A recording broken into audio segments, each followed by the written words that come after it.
Good evening. My name is JC Dinkins, and today I'm going to explain the educational app called Classcraft and how you can use it from a teacher's point of view. I made this PowerPoint to explain what Classcraft is because it has a lot of details that I can't further explain in just 10 minutes. So I made a slideshow to help. The purpose of this slideshow is to present information that can assist teachers in using the app called Classcraft for their classroom. Before using this app in your classroom, you might want to know what it is. So Classcraft is a digital classroom tool and education app that presents a game-like experience where the students are trying to earn points from good behaviors, class cooperation, teamwork. They can even view their progress and get instant feedback and work focus from this app. The points that students collect over time can assist them to earn eventually crystals, which can earn them physical rewards in the classroom, such as eating with a friend or extra day on homework or more.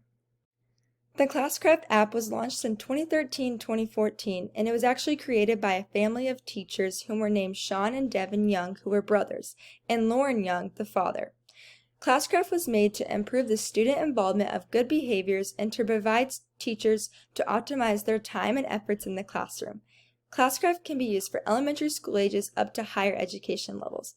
I personally, after researching, would recommend 2nd grade to 8th grade levels. Classcraft is considered as a technology educational tool that helps students stay engaged and excited to participate in the class. In the app, there is a thing called quests. So what are quests?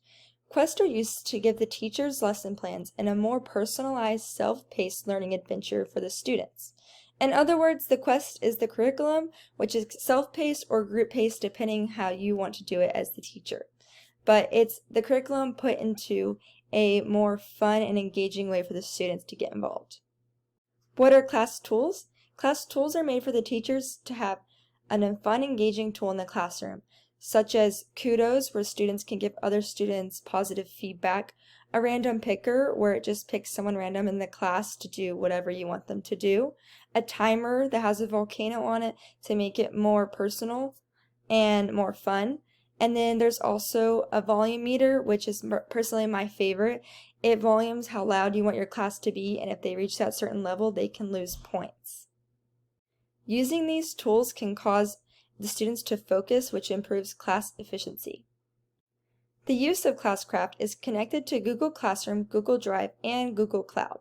With this connection, it helps the teachers stay organized, save time, and create more involvement for the students.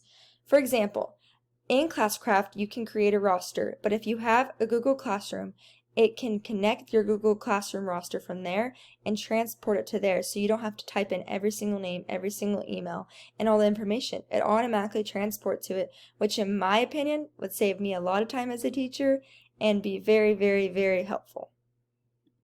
Alright, now that we know the information of what Classcraft is, let's demonstrate how to use it from a teacher's point of view. So first things up, you're going to sign up or log in. First, you're going to sign up, put your personal information. Since I've already done that, I'm going to click log in. Once you log in, it will bring you to a page called Home. In your home page, it will have each class that you teach through Classcraft. For instance, English 6th period, Math 2nd period, and so on. You can create a new class if you would like. If you create a new class, you would just go here, click Math, and then Elementary. And then you can either do a step-by-step setup or a quick setup. For instance, I'm going to do a quick setup, create my class, and then there you go, it's right there. You can select the color, the order you want to put the classes in, and however you want to set it up as your class. For today, we're going to use Miss Dinkins' class as an example. So when I click Miss Dinkins' class, it opens me up to what is called a class dashboard. A class dashboard has each student into their own little area, but you can also change it to be in a list view, which puts them in their teams. And there's 3 teams, randomly picked, or how the teacher wants it picked. Let's go back to grid view.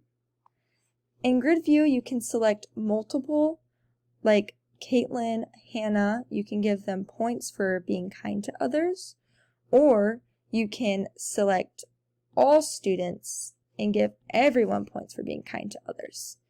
There's also the same rules apply for removing hearts. And for list views, there's 3 teams, which explained earlier. It's random, or you can put them in that team. In these teams, you can sign them up. You can click on them and sign them up for points, or you can remove people. If someone's not there, you can put them as absent so you can understand why they didn't do their work. In the team's list view, you can see the level, the experience points, the gold pieces, and the crystals that each student earns. However, if you want to see a better view of that student, I would recommend clicking Grid View, clicking on that certain student, view their profile so you can see the points they've earned, what the powers they've got, and any pledges they've had to do. You can also see their character and understand where they are in their quest. Another thing about the class dashboard is if you need to add a student, you'll go to Add Student, and you can easily just put in their first name, last name, and then you can click Continue, and then they will be added to the class, just like that. These are in ABC orders, or you can do by last name, first name. It's really the teacher's preference. Another thing on the class dashboard is what is called the class progression. When you click the class progression, it will pop up a bar down here that is representing all of the classes XPs, which as a class we're at 7,827. Our goal is to reach 36,000 by the end of the year. And to continue your journey, you can click on it and see how each student is doing in certain things. By looking through this, you can see there's a discovery level, an exploration level, collaboration level, and a mastery level. As a teacher, if you don't want your class to know the progression they're at, you can always hide that from them. Above here, we've already been over list view. There's also a thing called game feed, which basically just gives roll-to-roll play of what is happening. There's to-dos. If you have assignments or quests, it will pop up here, each assignment.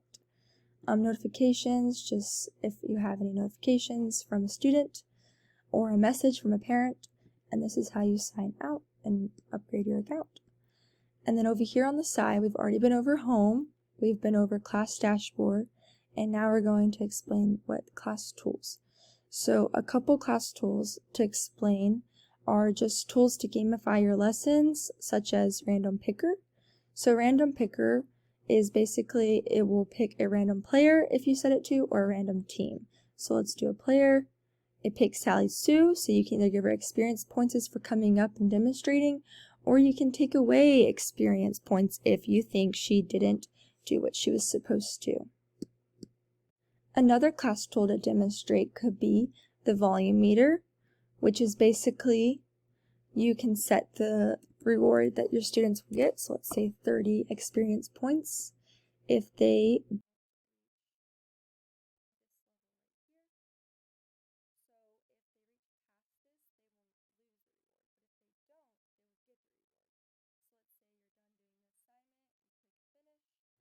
everyone in the class gets 30 experience points. Alright, next down the list, we've been over home, we've been over the class dashboard, we've been over class tools. Now for Quest. So quests are basically curriculums put into fun adventures. For instance, we'll do the multiplication mountain. The student will click on that and it will take them to the introduction, which from a teacher's point of view, you can edit the story if you would like to edit the story that is given. And then each thing has its own little task, and you, as the teacher, you can edit the task or add little assessments along the way with that, and the quest will be completed at the end with an assessment.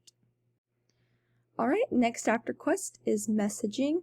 So for messaging, you can send out a class announcements that can be sent through the whole class and parents, or you can just have a parents group announcement. You can send individual texts to certain students if you are having behavioral issues or you need to talk one-on-one basis. It's a very good resource to use, especially when you need to tell a student something in that moment so you don't forget. Here are my sources used. Thank you so much.